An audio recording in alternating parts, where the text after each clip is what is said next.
Hey everybody, welcome to Pylon Show Housekeeping or Town Hall, whatever you want to call it. I believe it's episode 35 as well. It's up there, 34. I'm getting ahead of myself. Thank you all for tuning in. I really appreciate that. So if you're wondering why I'm by myself, Dan has an appointment that he forgot that he could not get out of. It's a family matter thing, so he could not be here for this episode. But then also because this is an episode just concerning all things Pylon Show, it did not make a whole lot of sense to ask people to come on and basically hear me talk, or in the off chance that our toast was hear him talk for a long time. So I'm happy to tell you that our regular show will return next week. Presumably Dan will be here. We'll have a couple of guests, and we'll get talking about the patch stuff that's getting proposed, the WCS drama, all that kind of stuff. So we do apologize that it's going to be delayed 1 week, but this is an important episode. It's an important thing to talk about to set the tone for the season. And also to talk about kind of the mishap that happened. I'll get into that in a second. But then we'll get into the regular StarCraft stuff. And it's all heating up. It's great. WCS Winter's coming up. And we've got a lot of things to talk about. So just bear with me for one episode of me talking at you guys this whole time. We do have Matt here producing. So we have some pointers and stuff that we want to talk about. If we feel like I missed something, we'll definitely, he'll cue me in and we'll go to it. So to roadmap for this episode, I want to start every episode by, of course, always thanking the various different ways that this show gets off the ground, the people that help it. Alisaunder, Cobra, my partner, Artosis. But that's not the only people. There are others as well. And we just couldn't do this show without the people around, including the community. So just thank you guys. I try and say it all the time, but in the off chance that you don't, I don't know, if anyone out there doesn't think I'm grateful or something like that, please hear me now. I really am. The show could not be where it is, and it couldn't exist even if not a bunch of people herding Artosis and myself like cats in the right direction and putting on the production. So thank you to them. As always, the show is brought to you by AFKT as well. We're not going to do the graphic thing for this or anything like that, but Lycan and his wonderful company has been supporting us in a wonderful way. And then if you are interested in supporting this content, you can check us out on the Patreon, The Pylon Show there, as per usual. There's some of you guys that have been doing that since day one. Amazing. And then some of you have come on newly or you've been there for a little while. Any and all support is really appreciated. So thank you guys so much. So to roadmap this episode, first and foremost, we're going to talk a little bit about the question situation that happened. And if you don't know what I'm talking about, I'll explain it in depth, but basically the first part of the show is going to be breaking down a decision that I made, and it was executed poorly, and it wasn't communicated right, and honestly, I'm going to eat my, eat crow, as they say. I'm going to apologize and talk about how we want to do better, talk about this whole situation. There was me being a little too saucy in the Discord and stuff like that, so we'll break that down and talk about why we feel we owe an apology and what we want to do better. Eat a shoe? No. See, now you're chat. Nobody eats shoes. We know that from history. But anyways, we'll talk about that situation and kind of hopefully come on the same page about where we want to be and where you guys can hopefully join us and be a part of it. Then we're going to talk about the finances of the show. And I know that's not super interesting for a lot of people, but it's important to put it out there so that you can hear it from the horse's mouth, as it were, right here, and hear what we're thinking in terms of how the show's doing, where is it going, where the money goes, that kind of stuff. Because it's been brought to, I mean, it's just good to do every season anyways, because the show has been growing and it's been bringing on other people. So it's important to put this out there as a matter of public record, but then also keep you guys informed, if you are a Patreon supporter or otherwise, where your money is going and what's happening with the show. And then last but not least, we will end with questions. And there were people that had asked questions in the off time of the Pylon Show, and we didn't answer them. And again, I'll talk about that at the beginning of the show. But that rubs some people the wrong way. So I'm going to sit here and solo those questions myself for however long it takes, good, bad, and ugly. If you are a Patreon supporter and you ask questions, you will get them answered. And some of these date back to mid-December. So buckle in. We're going to do it together. And then moving forward, we'll have a little bit, hopefully, of a different policy on questions. And that's what we're going to go to right now. So the first subject is going to be the question situation. So what happened is in the off time for this show, the questions have been both a highlight and kind of a silly part of the show. I think we can all kind of agree on that, right? People have asked amazing questions. People have answered in really funny ways. I'm thinking of Rotterdam talking about, I think it was with Artosis, about being a sentient hot dog and just how serious they took it and how much they disagreed. I loved that. That was wonderful. Then there's, of course, been, some emotional questions and some informative questions. And then there's been a lot of bad questions too. But the question segment has been awesome. And then some of the feedback we saw in the Discord that was really nice was people saying that it brought out personality from these casters and guests that we have on. And I absolutely agree. But in the off season, I personally, and I take responsibility for this, I kind of came to the conclusion that they were bloating too much. We had asked that the questions get pared down. They weren't really getting pared down. A lot of people were really kind of forcing comedy or forcing humor to try and be funny. Some people were successful, keyword some. Most people were not. And in particular, I thought that this was moving in the direction of bad content, but also it was kind of bad for our guests, because at the end of a show, sometimes we had 3 or 4 hour episodes, and our European guests or otherwise had a lot of questions that were, not directed at them. They weren't really able to participate, and they were kind of going on. So something needed to change. So rather than, I'll just tell you what happened, and then I want to tell you what I wish would have happened, okay, and what we will do in the future. What happened was I just typed in the chat to Cobra and Artosis, and I think Alisaunder's in there, and I said, if you guys are okay with it, I think I'm going to say that questions will now be filtered. And they were like, yeah, okay. Because, it didn't seem like that big of a deal. Obviously, and then in the show, I kind of made light of it. I announced it. But this was after a couple of weeks of people asking questions because they expected them to be answered in the off season, even when we came to the next episode. And even if you think that that's fair or not, I didn't communicate otherwise. So for these people, that was something that they were expecting. And then without any communication, I decided not to do anything with that. That's not fair. That's not okay. And that's not good. And I think that is beneath the quality of community building I want to be doing. And that's not something that, for me as a leader, I think was done correctly. So I take full responsibility for that, and I'm sorry. For most of you, I think that this is something that you don't care that much about, but please hear me when I say this. There are people that did care, and their feelings do matter. So what should have happened was I talked about this with my producer, Cobra, and my team and Artosis. We came to a consensus, and then I publicly announce it a week or 2 in advance and then implement the change. That way, if there is someone that they're like, that's a big deal for me, they're given a heads up, they're explained to why we're changing it, and I would probably venture a guess they would 99.99% be okay with that. This might seem, in fact, it is super obvious, right? This, of course, is how things should be done. I didn't do that, and I apologize. I want you to know that through this has been a learning experience to do that better in the future, and hopefully this is our one snafu in that regard, and we just do better moving forward. So in summary, with that policy, I do believe, and in talking to Matt and Dan, they agree as well, that questions should be pared down. We're gonna publicly say it here and now that if it's a big 6-paragraph thing, it probably will not get answered because we're going to start filtering questions. That doesn't mean they have to be serious. They have to have never been asked. If you got a good troll, you got a good joke, or you have an innocent question or whatever, it very well could get answered. But I want us to move in the direction of there is no guarantee that every single question will get answered. I think that was something that was fun while it lasted, but hopefully you guys will agree with me that moving forward, rather than have the end of the show be a big Q&A with the potential for funny moments, but very often mostly not, we now have questions that we have the option of being like, no, we're going to move past that and answer something else. So that seems to be the direction of the policy we want to take it. Of course, as always, we want to hear your feedback. This was how it was announced last week. But like I said, it was without the fact. It was just what I said. It was not done correctly. So this is me trying to make amends and explain our perspective and move forward. So yeah, let us know how you feel about that. But to also talk about this situation, I want to give a little bit of a full perspective on me as a content creator as well, and I hope that this gives you perspective on how I deal with things and why I think I can be a sack of shit, but also but the reason I'm able to sleep at night is because I'm always going to try and do better.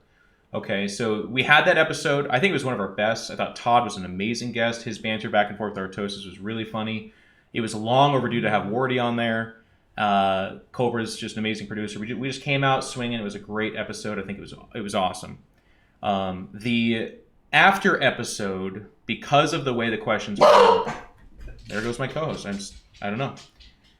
What does it take to get a professional co-host these days? I got Dan out in a meeting. I got Barristan chasing off. Anyways, yeah, there's gonna be people milling about in the background. By the way, there will be noise, but just bear with us. I, as a content creator, so people were the first few comments in our Discord were like, "This rubs me the wrong way. I don't like it." And they were really fair comments. There was nobody saying, "Geoff's an asshole, I hate him forever, and I'm pulling out all support, and I'm going to go to League of Legends." Nobody said that. It was all fair feedback, and I responded to the first 3 or 4 by saying, "Fair feedback, yep, it's my fault, I'm sorry." But the nature of content online means people digest it at different times. So something that's posted or something that's recorded, and then a VOD goes out, not everyone consumes that media right then and responds. Some people respond then, they respond in an hour, and 2 hours, and 3 hours, and a day later, or 2 days later, as it were. So what kind of ended up happening was there was a trickle effect of people, and again, we're not talking about hundreds of people, but more than 2. It was a decent number of people that were saying, "I don't like this, I don't like this, I don't like this, I don't like this." And it kind of just kept coming. And for me, as the singular person responding to it, it got to a point where it got under my skin a little bit. And then I was, you can see it in the Discord if you're part of the channel. It's not erased. What I say, online is for my, it's out there. I'm not going to hide it. So I didn't get super nasty, but I got unprofessional, and I was emotional about it and said, "Hey guys," I think at one point, I think the worst thing I said was, "Shelf the attitude. I'm not making this content to have people yell at me or whatever." And what's absolutely fair is basically no single person was really nasty about it. There's a couple people making jokes who later apologized. And there's a couple people who were probably too harsh on it, and when I kind of called them out for it, they got defensive.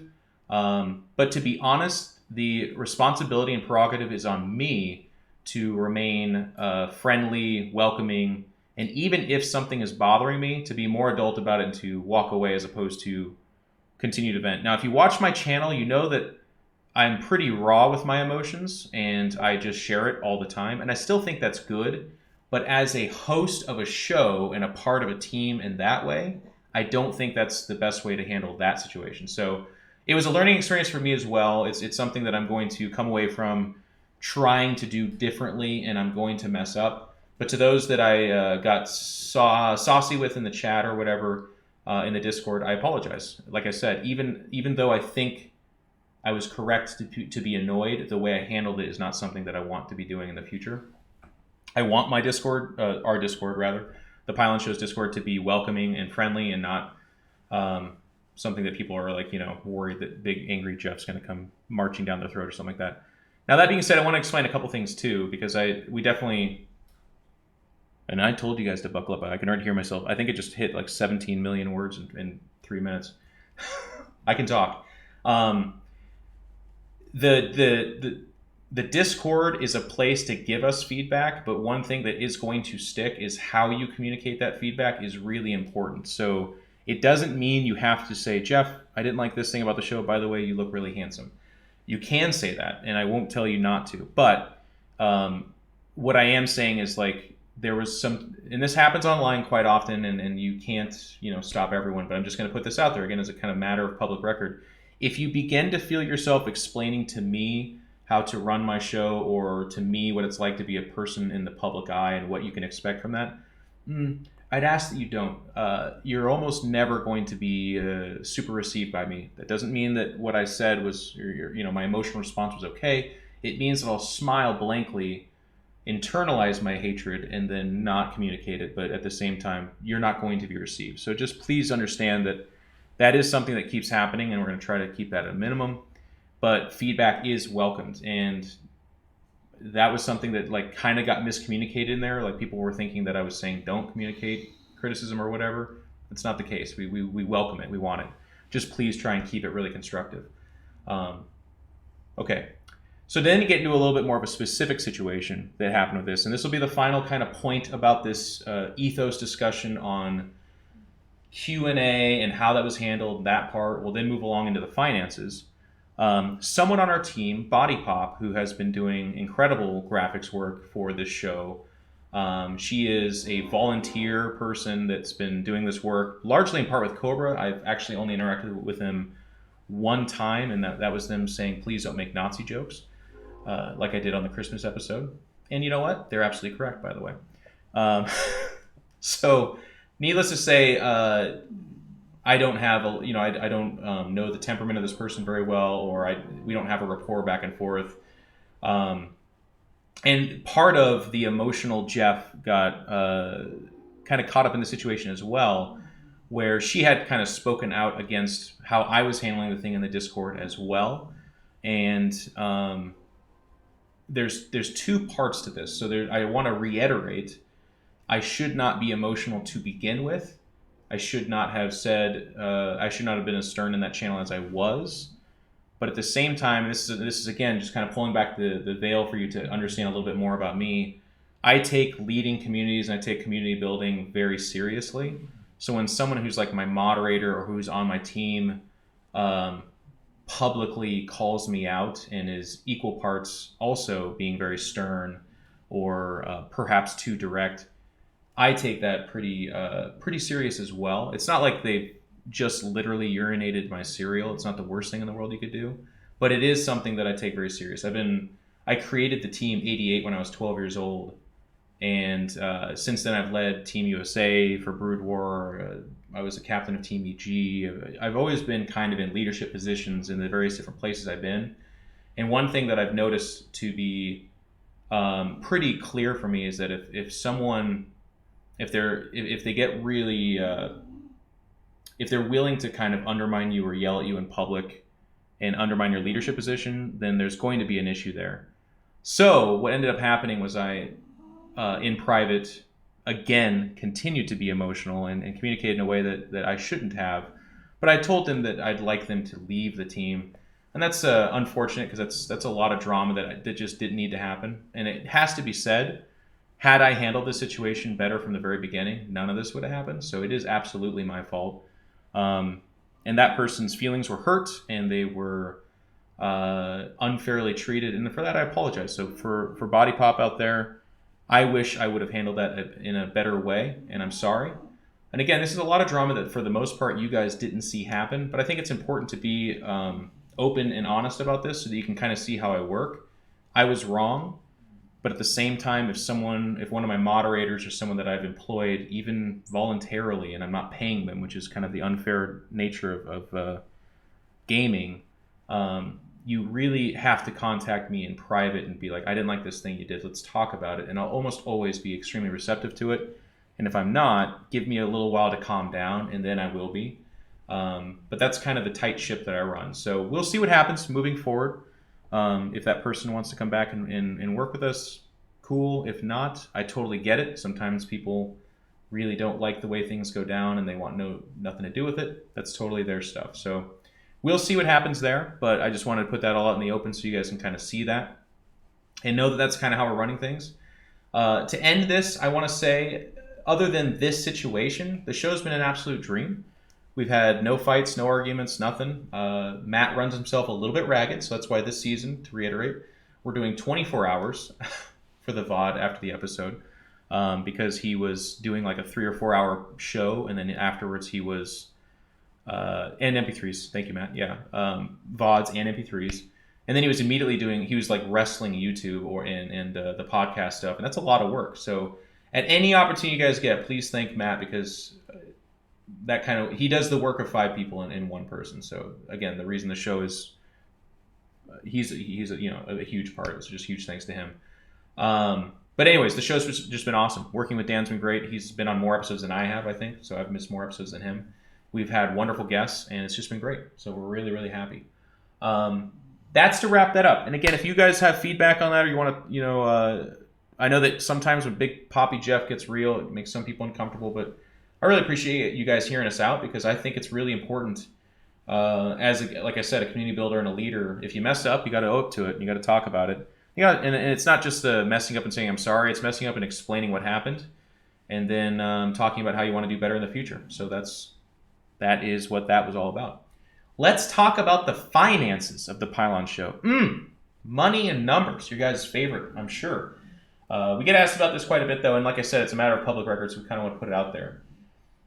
In fact, Cobra, if you don't mind, can you open up the Patreon so we can have the exact number in front of us just to kind of just cover all of it? Currently on Patreon, we're at $2,362. But what I think is really amazing about that number is that 351 people contribute to the show. So thank you guys. That's absolutely incredible.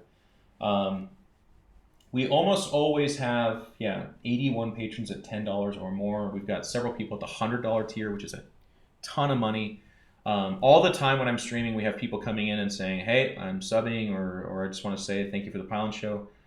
It's overwhelmingly positive. So I don't want this episode to make you think that there's anything other than our absolute excitement going on about how well received the show has been. And we really do enjoy it. We work really, really hard at it, and it kind of tires us out quite a bit. But at the same time, it's a pretty big labor of love. And you guys are supporting it really wonderfully as well. The show is not, we don't every week have to like get on, broken glass and cry out and be like, you guys gotta pay us more money, otherwise it's gonna go away. No, it's been really great. So let's get to a couple of things on the finance of the show and talk about what we want to do moving forward. This was decided between all of us this time, and we're publicly, we're saying it ahead of time, which is cool. It doesn't impact you guys, but it's just to, again, be clear. We want to move to having $50 per guest when we're above $2,000 on Patreon, like we are right now, and then bump that up to $75 when we hit 3,000, or if we hit 3,000, hopefully. Right now, we're paying $100 to each guest, which ends up being about 2 guests per episode, so minus $800. We also split the Patreon 3 ways between myself, Artosis, and Cobra. Dan and I are, of course, the talents and the creators, but Matt is the absolute workhorse. And then, like we said, there are other people contributing to the show in tremendous ways. But as it is right now, we all 3 make about $500 each month. And each episode is somewhere in the ballpark of 3 to 4 hours. And Matt easily does number of hours in addition to that after every episode. So that is far and away beneath what we would ever, like if someone asked me for my day rate or something like this is nowhere near that.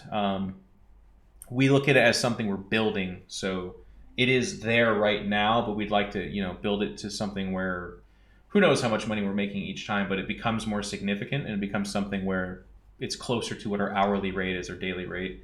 But for right now, the content is still in the passion category, if you will. Someone at this point in time inevitably should say something along the lines of, my dad poured concrete for $300 in the 1940s. And I know. Let's not start comparing our jobs all across the board and stuff like that. But just please hear me when I say we put a lot of work into this. We care a lot about it. And we're happy to do it. But we're hoping to build it into something bigger. So that's where the money's going to go for right now. That's where that money goes right now. We're also seeking out sponsorships. I have one kind of cooking in the oven, so to speak. They're finishing up their website. And we'll be talking a little. Your dad is a female stripper, 47? Okay. That's a tough job. It's a tough job for a dad. We are going to be figuring out sponsorships, and we're always going to be looking for that as well. And then the other ways to support the show, of course, are we're talking to some other companies, merchandise, that kind of stuff. There's a number of different ways to do it. So we're always looking to do that and hopefully come closer to compensating ourselves for our time. I think that's about it for finances. I guess that's all I would say. I think one note I want to make on this, and this is again getting closer to the ethos of this. One of the things that came up quite a bit, well, not quite a bit, again, just several times, but I want to just put it out there. There's a lot of people talking kind of about how when you become a patron to the show, you're buying a product from us, and that product has certain guarantees, yada, yada, yada. I want to be pretty clear.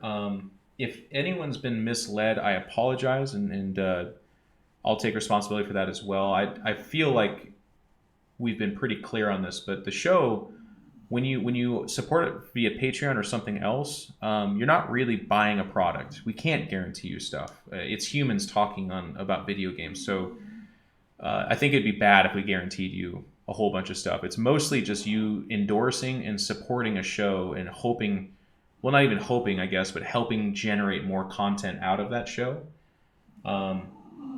So that's, yeah, I'll talk about that in a second, Matt. So that's kind of the way we view it. That doesn't mean Dan, Cobra, and I are planning a huge escape into Mexico, where we can take all of your guys' $5, $10, or $100 for a month and then live like kings off of $2,300. You don't need to worry about that. We are paying ourselves off this Patreon so that we can keep justifying spending so much time making this content, and we hope that you really like it.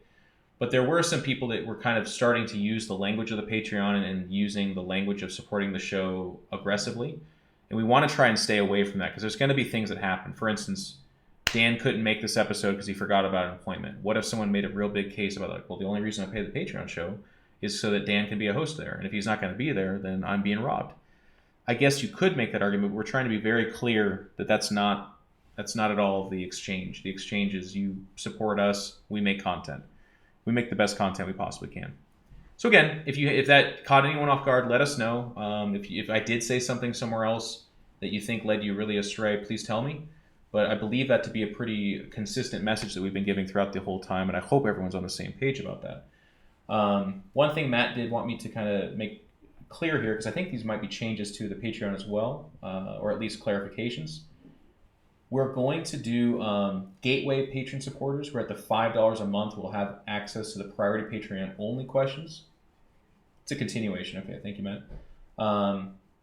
These will be the first questions in line to be answered. We're just kind of adding the caveat here that whereas in the past we said they all will absolutely be answered, we're now saying please ask the best questions you can, and we'll do it time permitting and filtering out, some questions that perhaps are already answered or maybe are a little too unfunny. And then Stargate Patreon supporters who are at the $10 a month level, and any Patreons above this, of course, will continue to be mentioned with a special shout-out graphic displayed on each episode. This is, again, a continuation as well. When possible, special live shows, other circumstances, etc., excluded. So we're just clarifying that sometimes we can't do it because we've had we like the live show and stuff like that. We've had a couple episodes where we couldn't show the graphic, but otherwise we're going to do the best we can. And we'll just, of course, always give you guys a big shout out. So again, I know it's not super interesting for a lot of you, but please understand that this is the town hall episode where we got to clear all this stuff out and kind of make sure that we're all on the same page. I promised you if I subbed through Patreon, you would take me out fishing, 47 said. 47 is the guy with the mom or the dad that's a female stripper too, so it sounds like we need to do that fishing trip, and I'll do everything I can. Thank you guys bearing with me on that. That was about everything, Matt. Did I miss anything? That's the finance of the show. We talked about the opening thing. Okay. We made a channel in the Discord called Feedback for 2019. The reason why that's a good place to go with this is because it won't be washed away in like the general area or somewhere else where we would be well intentioned to try and read it, but perhaps we couldn't get to it. So please do give us feedback there if you have any, especially if you are a Patreon. And like I said, we want to hear from you. Okay. So thank you guys. That was the full hour or so, almost an hour of Geoff babbling about these things. We think they're really important though. Now I'm going to answer the questions. Okay. So a lot of you, like I said, I think this dates back to like December 15th, where people were asking questions that we didn't answer. Yep, that's right. We got to go even further back. Oh, Matt got it. Okay. So I will answer through these. And then after this episode, barring a huge torrent of people being very upset, which I don't think will happen, we will begin to filter these questions at the end of each episode. Keep them at probably somewhere in the ballpark of 300 words or less. They can be funny. They can be trolly. They can be honest. They can be real. They can be whatever you want. We're just saying that we can't guarantee that we'll get around to all of them. So hopefully that's something you guys can get behind. Okay? So let's answer some questions. I thought I answered GG Eminy's, but in case I didn't, to anyone who can think of an answer, what was the most important turning point in your esports career that influenced the path you wanted? Yeah, I think we answered that one. For me, it was my mom sending me to the WCG 2009 Brood War Finals, or 2007 USA Brood War Finals that launched my entire career. Okay, we did answer that. It's in the previous file. Thank you, Matt. So I'll just move on to the next one. Vestine. Since last week I've lost all my ladder games, I'm never able to make enough carriers. What is the finite number of carriers I need?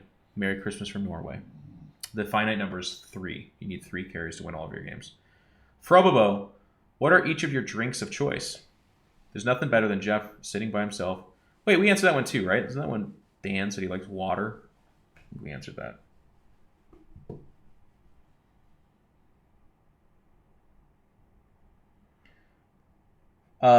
From Nice Username, what do you think is the best way to monetize StarCraft 2 content? I thought we answered that one too. Sorry guys, it's going back a month. It's my fault. But in the off chance that we didn't answer that, it's hard. I think monetizing SC2 content is really hard because it works in different ways for different people. There's people that have really awesome YouTubes, like Loco. He's got a booming YouTube. Winter has done an amazing job with his community in terms of the various different things that he does. He does a lot of bronze to GM and more of an educational approach. For me and Dan and Matt, we created a show that's been really successful. So it's kind of hard to give any one answer for this. I apologize, Joey, that I can't give you a better answer. Mr. Zach, congratulations on the 2nd season of the Pylon Show. Who would you say was the best coach of all time in the StarCraft scene? I don't know. Who was the SKT1 coach? It was like Boxer for a little while there, but who's the other guy I'm thinking of? Someone in the chat will answer. Coach Park. Thank you, Coach Park. Yeah. Certainly the coolest. He's at the very least the coolest coach. He actually played in MLG or 2, by the way, which is really cool. France. In Season 2 of the Pylon Show, is Season 2 of the Pylon Show going to be better than Season 1? Do you have any big plans or ideas for Season 2? I don't know that it'll be better. I don't really view it that way. The guest question, or no, you said any big plans or ideas for Season 2. Well, it'd be cool if we got invited back to BlizzCon. I think a second crack at that would be really cool. Because anytime you do something for the first time, it's always going to be not your best. We were really happy with the show, but what I mean is we can improve on it, right? For Season 2. So we'll see. Other than that, I don't know. We'd love to grow the Patreon to big places. And one of the things we talked about in the past is sponsoring show matches and sponsoring channels and that kind of stuff. So hopefully, we can get pretty big there and then start doing that kind of stuff. If you could be really good at anything besides making money or StarCraft, what would you choose to be really good at? Ooh. That's a great question, because what would I choose to be really good at? Damn, there's so many things. No, he already said it instead of making money. He said instead of making money or StarCraft. I would, wow. I don't know. What would I choose to be really good at? What is the chat saying? Grilled cheese sandwiches? Maynard says really good at guitar. But you already are really good at guitar, Maynard. You're the basis for POD. He loves that joke. I've told it to him about 600 times, and he laughs every time, I promise you. I don't know, man. Off the top, you've stumped me. Honestly, you've kind of stumped me. Because this turns into a weird interview question where I think I am good at some things, so I'm not going to be like this thing, and I'm like, well, I'm pretty good at it anyways. I don't know. Handiwork. You know what? That's one of the things.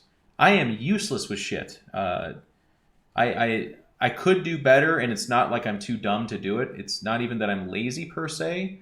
I've just always had this built-in philosophy of like, if someone else is better for the job, then why get in their way? Just have them do it type of thing. But sometimes that does come off as lazy. Pale, which retired pro gamer do you miss the most in the scene? Cheers from Guatemala. Well, hey, thank you, Pale. Pro gamer I miss the most? Jadon, easily. He's not fully retired, but he is retired from StarCraft 2. Attending events with him, seeing his passion, seeing his talent was like a life experience that I'll never forget. He's the real deal. He's amazing. Caleb, do you like the new offerings available in the war chest? Yes, I think the war chest has been sick. I like the building skins. I didn't think I'd be that hyped about that at all. I was like, oh, buildings, who cares? They're really cool. The Protoss ones, actually, in particular. The Terran ones are kind of crappy.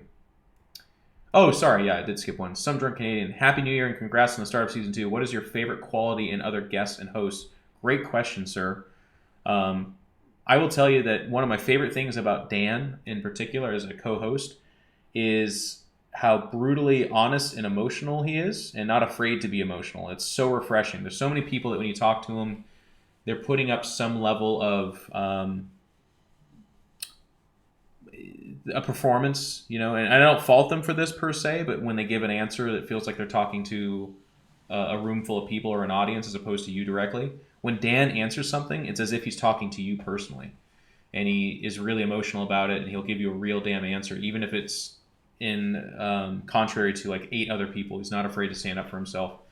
And also, Dan's just a damn good guy, so most of what he's, like 99% of what he says comes from the heart and is real. And for me, that's something that I view myself as someone that does that as well. So it's like really refreshing, and I would say even recharging to be around. But this question's wonderful. I'm only going to pick a couple others because honestly, I could say great things about all of our guests because it turns out I think very highly of a lot of the StarCraft 2 scene.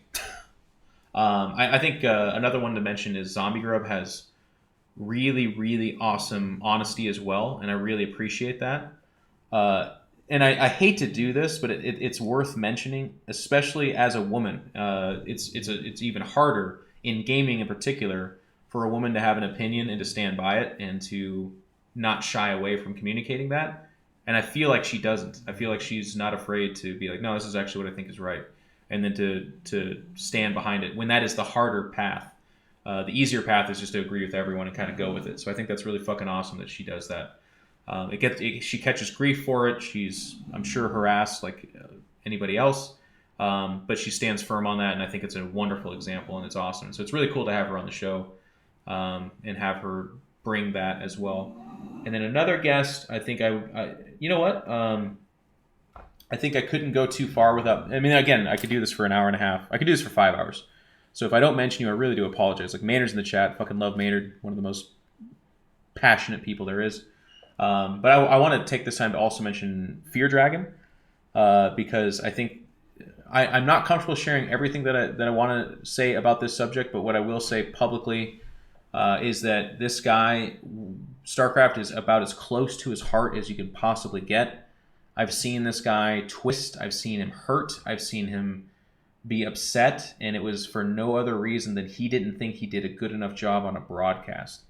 So on some level, that's a little bit like, too self-deprecating, and that's a personal growth that I hope, with maturity kind of diminishes. But at the same time, it's something that's really admirable and respectful, and I only know that because of the proximity that the job has brought me to him and seeing him as a human being kind of do this stuff. And StarCraft brings that out in people because they're so passionate about it.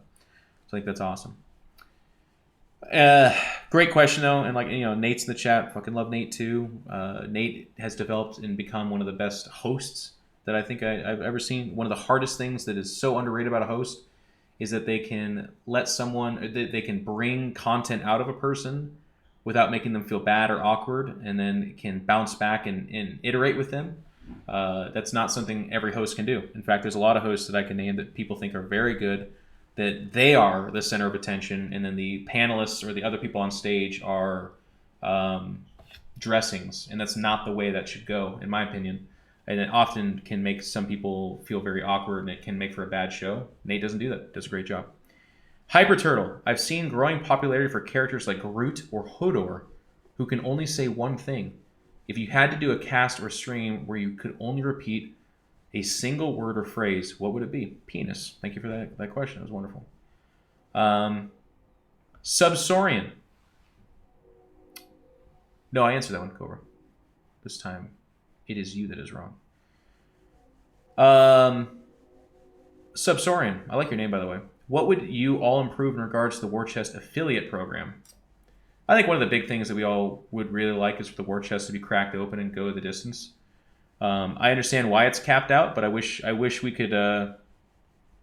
I wish we could just have $1 million. They're like, wow, it's August. We've had that war chest going. It's $1 million. Cool. And then there's different ways to redistribute it and stuff like that. Like I said, I don't even know that that's the best thing for me personally. We sell it out like pretty damn quick. which is a strategy in and of itself, by the way. It's worth mentioning. When you do a sale and you say the sale ends July, it's because people feel a sense of urgency and then chip in. Whereas if you never have a deadline, there is a certain margin of people that will never contribute because they're like, I'll do it next week, and then they never do it. Droptimus, do you think people can go pro in their 30s or even later in life? I think the odds of it being successful are extremely low the further you get in life. And it's not because you slow down. That's something that people say. I think that's really wrong. Not in the truest sense anyways. There's pianists, there's people that play the piano really well. I don't know. I can never say that word without thinking I'm saying pianist. And they're like 45 years old. There's violin players, there's tennis players, etc., etc. Your body can. What ends up happening later in life, though, is you're paying bills, you have significant others, you have children, you have houses, you have things that you're worried about, and your ability to spend 10, 12, 13 hours a day doing the video games, or even having the mental capacity to process those things, becomes harder and slower and slagged down the further you go in life. I've experienced this myself. I know that it's real. That's why I think you'll see very few people in the later stages of their life becoming professional. Melty says yes. Thank you. Sam Talik, what's better for the scene? More creative, kind of crazy maps, or more balanced, staid maps? I think he meant standard. Does your answer change if you talk about which you personally prefer? I personally prefer standard maps because I'm a boring-ass former pro gamer. I think a mix is the honest answer of what's best for the scene. Can we get an episode with Up a Tree Zelda where he discusses stream production, mics, mice, etc. from Hydro? No. Melty, oof.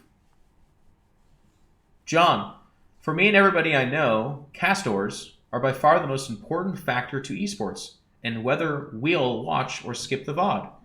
You guys bring all the personality and flavor. Will you guys plan / participate in more castor-involved events like the remastered launch party and Christmas specials? So we actually get asked this quite a bit.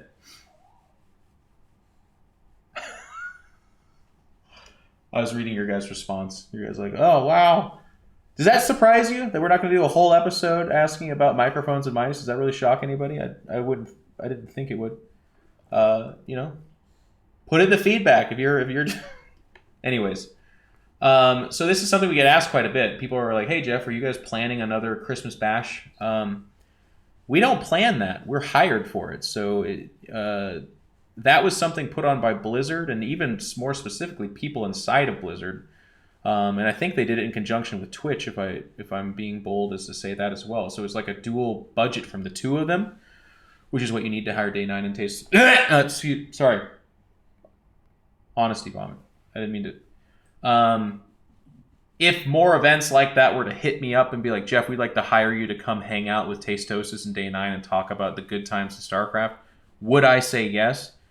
The answer is yes. I absolutely would. These are some of the most fun events I've ever done in my life. We loved them. I thought you guys loved them.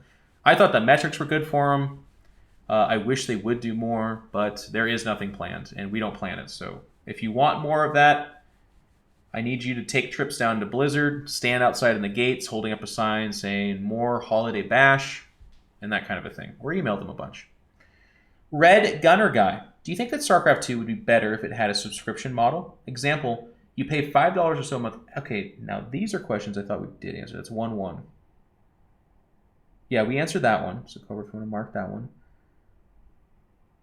What do you think were some of the biggest mistakes by tournament organizers in the development of StarCraft 2 esports? I thought we answered that one. Guys, thank you for the host, by the way, Vi. I appreciate that, man. So both of those were answered. If someone remembers better than me, you can correct me if I'm wrong. Fear Dragon says, with 2019 finally here, how many days was everyone's 2018? I think we laughed about that. Concordia asked, to Artosis and In Control, regarding the Brood War, let's say you could go back in time and play against the versions of yourself at your peak competitive state, 2006, 2009, do you think your 10 plus years extra of game knowledge would be enough to win? My mechanics were absolute shit back then, so I do think so, yes. It was actually amazing that I was as good at Brood War as I was while sucking as hard as I did. I stand by those words. So yes, I think I would beat myself back then. Which berry is the king of berries? From Absolcold. Strawberry. There is no other answer. And it's specifically because Alec Trevelyan said that Xena Onatopp... No, that wasn't her name. What was the Bond girl's name in Goldeneye? Anyways, he said that she tasted like a strawberry. It's the correct answer. I'm going to wait for someone to tell me your name because it's going to really bother me. Natalia, thank you. Natalia Arumov, was it? It was like Arumov or something like that. Matt 500, Todd, when I visit France, how Australian do I need to make... Yeah, I asked him that one. BM Ahecha 123, what do you guys think about the doom and gloom around in the media about Blizzard lately? I think we talked about that. Mort, recognizing that Blizz is a business, StarCraft is a product that we love. Do you guys have any out-of-the-box ideas of how Blizzard... Yes, this is where I talked about the people that kick in doors. GG Emily, the first non-regional qualifiers in a while have been going on for IM Katowice, which saw Koreans dominate any qualifiers, especially with the official qualifier caster Wardy here. Do you guys... Yep, we talked about that.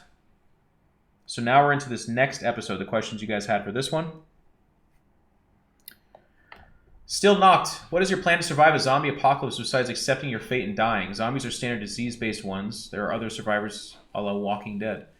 In a zombie apocalypse, I would exist with an extreme distrust of my fellow humans. I would probably circle myself with people that need me to survive because I think that's the best way to assure... Simonova, by the way. Nasa, thank you.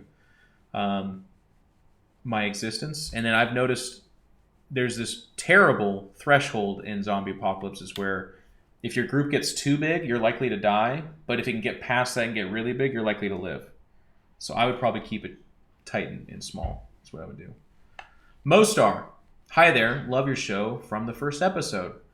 My girlfriend started playing StarCraft 2 recently because she was curious why I love this PC game so much. Marry her. And after the first 4 missions of the Wings of Liberty campaign, she started playing the arcade minigame Lost Viking. How can I get her back on track? You can't. She's lost to the sands of time. So hopefully in the course of... you asked this question on Sunday. I hope between now and then you did not marry her. You need to face facts, and she's gone. So I'm sorry. Nobody can see this coming, but she's out of here. She's with the Lost Vikings now. Hydro, what do you think were some of the biggest mistakes by tournament organizers? Isn't this the same question? In the development of StarCraft 2 esports, and was there any particular mistake that dramatically altered the scene for the worse or better? I thought we talked about MLG and their paid... they did like the MLG paid subscription version of their tournament that kind of sunk them in the end. Thought we talked about that, but we said they were ahead of their time because subscription models like that are coming up. Seraph6, as a public face and content creator, what additional efforts do you try to use in order to maintain some level of privacy? It's a great question, my man. It's kind of funny because it's a learn as you go. I, for a while, would tell you that I don't need privacy and that I'm completely fine with people basically knowing all elements of my life. But especially in this last year, when it turns out that you have a gigantic relationship shift, we'll call it that. You can also call it divorce. Some privacy would have been nice because 99% of humanity is generally compassionate and super nice. But there's that 1%.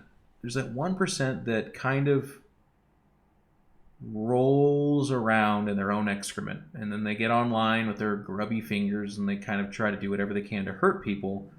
Privacy would have been nice there. So I don't know, though, because I always kind of bounce around on this because I think by being public, it puts me in a position to, yes, suffer in a lot of ways, but at the other time, show people strength and also show people humility. I think that's really important. I think it's really important to be able to look at someone in the public and be like, they're going through something and here's how they handled it, for better or worse. And then I personally like to shoulder that burden because I feel very capable of fucking up, because I fuck up a lot, but then coming back and saying, I'm sorry, I should do better, and here's why, and here's what I want to do better. That's going to be my lifelong journey. And I think if it's public and people see that it's okay to mess up, as long as you have the intention of doing better. There's a huge amount of strength in that. If you were really private, I don't think you'd be able to be nearly the kind of avatar of that message as you otherwise could be. So I'm out there. I've got 13-year-olds yelling at me, and I've got weird, lonely 45-year-old guys in their mother's basement that do whatever they can to try to hurt my feelings. But I would rather be the person that deals with that so that I can communicate to the other vast majority and help them out than to shield away my life, I guess. Markand, 2019, the year of my man M. Canning. The correct answer is every year is the year of M. Canning. Where his hair recedes, his power and strength as a streamer only grows. So this is going to be a good year for M. Canning, and it's every year after this is going to be a great year for M. Canning. It's also a good year for hats. Kilo, what has been your favorite food while traveling? Oh, damn. You want to know the answer to that? So, Matt, before we end the show, there's actually a couple good ones in the... we're not going to answer all of them, but the questions are only for the host. I do want to answer a couple there. Pierogies in Poland. Shout out to my man Chobra and Carmack. We had an eating competition. I don't know if you guys know this. I'm a silverback gorilla or brown bear when it comes to eating. That's one of my abilities is I can eat everything. They ate more pierogies than me by a lot. So A, I'm very impressed, but B, I was defeated. Not by one guy, but by two guys. Both guys, by the way, that I have something like 60 pounds on, if not more. So, best food. And I will say this, by the way, the tier of pierogies, and I will not suffer someone disagreeing with this. If you eat cheese-filled pierogies, you're an aberration. You're a monster. Those are disgusting. The cheese ones are actually only less disgusting than the ones that are filled with like cabbage or whatever. Terrible. It's the meat and cabbage or the meat ones. That's the ones that are super amazing. So Duddles asked a cool question in the questions only for guests.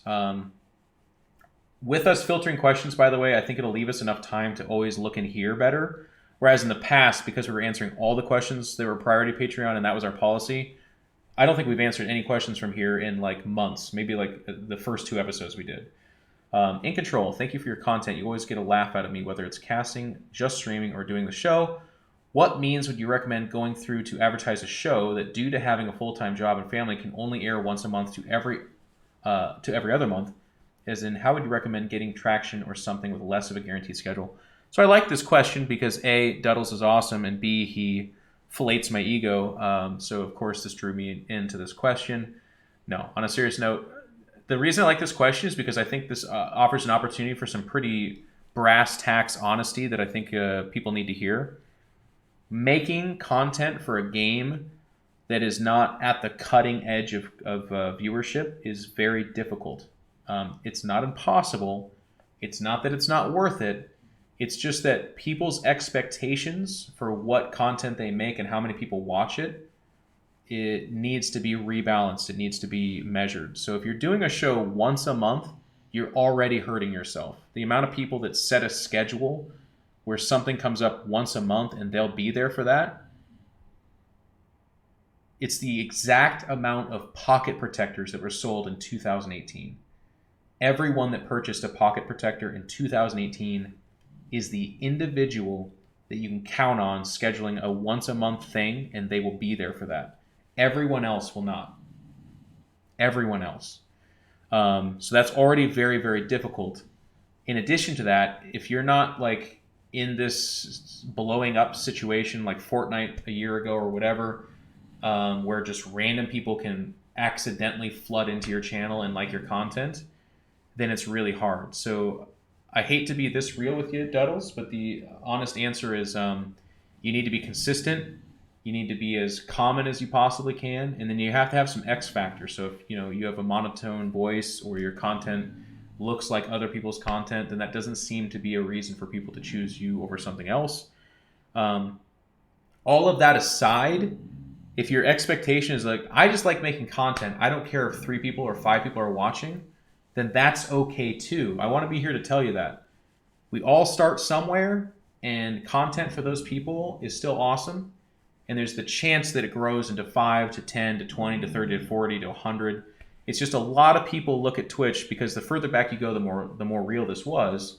Where you fire up your channel and 100 people watch just because they're just on Twitch. That doesn't happen anymore. You could be streaming to 1 person or 0 people for months. I know, I'm not going to name names because it's mean to say that, but I know some streamers that just celebrated a streamer just celebrated his 4th year streaming on Twitch. He has fantastic content, great quality. He's got an amazing voice. He streams to an average of 35 people because he's a variety streamer and he likes retro games and he likes older games. So it just never grabbed anybody significant. But guess what? He's still making it work and he's still doing the best he can. And hopefully someday he'll get his big break. All right. So that is actually all the questions. We went through all of them. I believe we caught all of them. We answered all of them. I'm not going to rehash like I normally do because it's a really long rehash, but please see the beginning of this episode for how we would like to move forward with questions. And hopefully you guys are on the same page. Like I said, Cobra wonderfully made the feedback for 2019 section in our Discord. You can let us know good, bad, ugly, whatever it is you think. It's not necessarily going to change our policy, but your feedback is valuable and we do want to hear it there. And I can confidently tell you, even if you don't communicate it in the nicest way, Big Poppy Geoff is not going to go in there and be grumpy with you. Give me at least 2 days before I fall on my face with that. I'm going to do everything I can to be super positive and lovely with you guys because that's what you are with me. Cobra says, okay, yeah, limit of 1 question. It is funny. Cobra's really good at this. He knows that people game it. Please ask 1 question. Please keep it to 300 words or less. You can make it as goofy, serious, or whatever as you want. It's just that we're now going to be filtering them. So if it's too goofy or not funny or something like that, there's a very good chance it won't get answered. And that's going to be how we move forward. Okay. He says content submissions for this week in StarCraft segment really should be submitted by Tuesday, the morning before each episode. Yeah, I guess that's something we should put out there too. And this is where we get to give a big shout out to Cobra as always, but Alisaunder as well. She largely in part gathers these questions in this segment. Unless something's changed and I missed it. So if you get it to her like the day of or moments before, that's where some of these mistakes happen too. Where Dan's reading this week in StarCraft and it turns out the numbers don't match up or something weird like that. But that's that. Guys, this has been the Town Hall episode of The Pylon Show. And you guys were awesome. We had wonderful viewership. Huge shout out to Blizzard and StarCraft, by the way, for having, and Cobra for putting this together. But we were tweeted out by them. We've been on the launcher a few times. Last year we were at BlizzCon. Like we're really excited about working with Blizzard, and we love this game a whole heck of a lot. We know you guys do too, so making this content's really fun. This episode will kind of serve as the hey, refer back to this in terms of this discussion. I just spoke by myself in a room nonstop for about an hour and 45 minutes, a long time. So hopefully I over-answered any question you could have about this. But again, if there's something that you feel like needs more discussion, we got a feedback page, okay? I want to give a big shout out to my co-host, Barristan the Bold. No, he's not going to lift his head for that. It takes a lot to lift his head, so I understand that, Barristan. I get it. He is awake, though. He heard you guys talking about his snoring. I'd say he's embarrassed, but he doesn't feel any shame. Wrapping up the episode real quick. Cobra is at my house, as some of you have noticed. Also a huge... Well, first, let's give a... No, okay. Poor Cobra. Trying to produce my scatterbrain. Cobra's here. We're setting up an awesome computer. It is... I Instagrammed the specs on it. And that's not Barristan. That's Cobra. We're setting up this awesome computer. We're going to have a green screen. We're going to have soundproofing, padding on the walls. Sometimes you notice my voice sounds echoey and stuff like that. He's going to put proper lighting on me, which I apologize in advance. It means that you're going to see every square inch of my body at all times on the camera, and there's not going to be anything that you can do to hide your face from it. And we'll be streaming Warhammer content. Warhammer 40k is what we play over here, but maybe some Age of Sigmar. And the stream's going to get really, really awesome and improved. Cobra is an absolute amazing talent with this stuff. He's a workhorse. So I'm really, really excited about it. It's going to be in the next, he should be done by about Sunday or so. So it's next week that we'll really get. I mean, I'm sure we'll have some test streams, but otherwise, it's going to be next week that you'll get to see this monster unleashed. The picture of the rig and the specs are on Instagram. If you want, on my Instagram, iNcontroLTV, you can see right there. If you want to check it out, I will be streaming tomorrow. The D&D show returns as well. Friday I'll be streaming, and then this weekend I'm going to be mostly busy with friends and also give Cobra time to move stuff around and change things without me being in the way. But like I said, streams will resume next week, and the Pylon Show will resume next week with our normal episode with Artosis. We'll get some guests, and we'll talk about all this stuff. We love you guys. We appreciate that you support us. Thank you for bearing with my mistakes, and thank you for tolerating my emotionality. But we appreciate you guys. So that's it. We'll see you guys next week.